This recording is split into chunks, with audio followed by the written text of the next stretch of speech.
मेरे प्यारे फ्रेंड्स, मैं सुनीता शर्मा फिर से हाजिर हूँ अपनी एक नई कविता के साथ। कविता का शीर्षक है प्रकृति।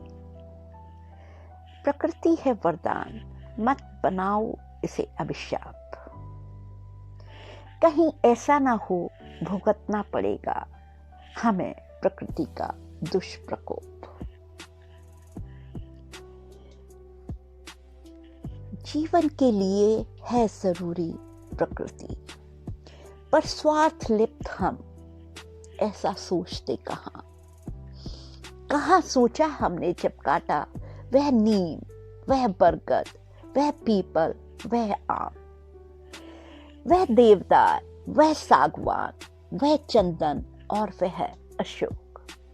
रोए रोए बेचारे वो कितना, पक्षियों ने ची ची कर शोर मचाया, गोल गोल चक्कर काट कर हमको चेताया।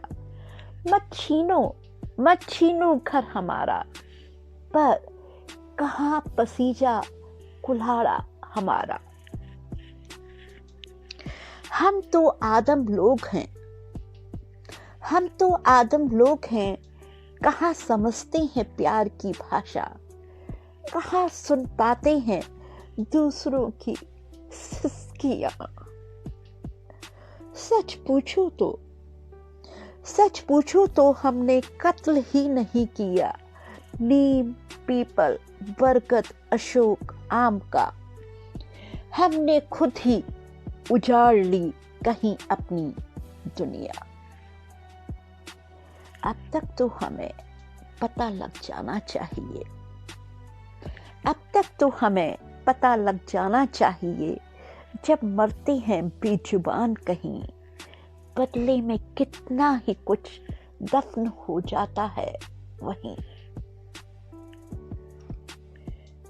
मातृ स्वरूपा प्रकृति हमारी, जो शांत दुलारती पुचकारती थी, क्यों जा रही है बनती वह असहज असहनशील सी।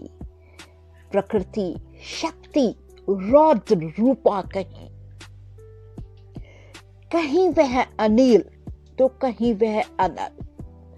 हम पर वज्रपात यूं कर रही जैसे पीट रही हो अपनी छाती। कह रही हो लो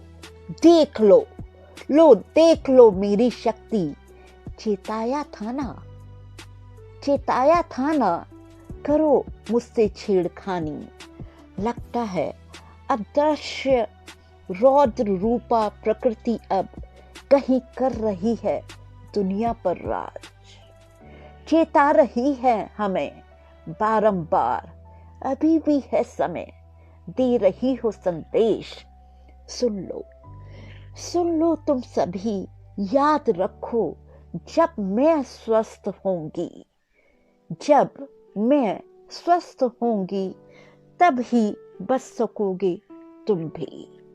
चेत जाओ वक्त है अभी भी, भुगतने पड़ते हैं कर्म फल यहीं।